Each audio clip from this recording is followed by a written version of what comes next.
One of the methodologies that we really try to get across to our athletes is the 10 physical skill sets that any athlete pulls upon when they're in their sport. You take power, for instance, you need to work on speed and you need to work on strength to improve power on the football field. And so that's, we're going to work on sprint mechanics, work on our first step to improve an athlete's speed, and then we're going to work on strength. So that's your deadlifts and your squats and your raw strength movements. Put those together, the speed and the strength, and now we have power. Starting to squat.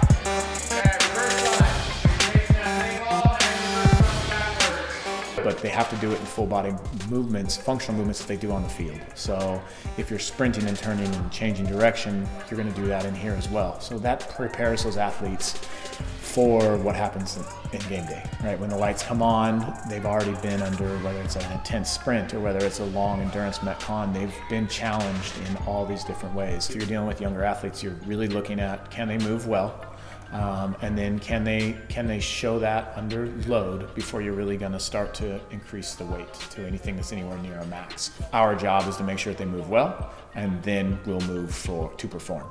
And one of the things that we really establish and develop here is mental toughness, and that happens every day with the workouts that they do.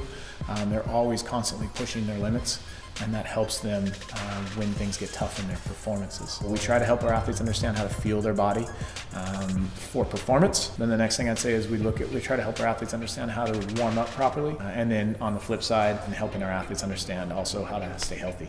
So that recovery process is huge for our athletes staying healthy, and unfortunately it's just not looked at in sports nearly enough. But the coaches and the community is what helps all of us get to that end goal. So whatever our goals are, we're there to support each other. We're there to help keep each other safe. Your coaches are there to help make sure you move well.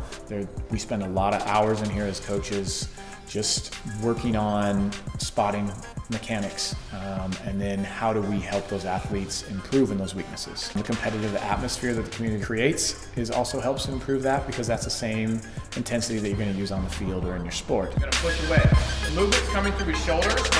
I've seen a lot of these kids start these camps not knowing each other and finish these camps good friends that stay in touch over the course of their athletic seasons, checking on each other, see how things are going, and oftentimes end up training together beyond the 8 weeks here and lean on each other to help improve and continue to grow.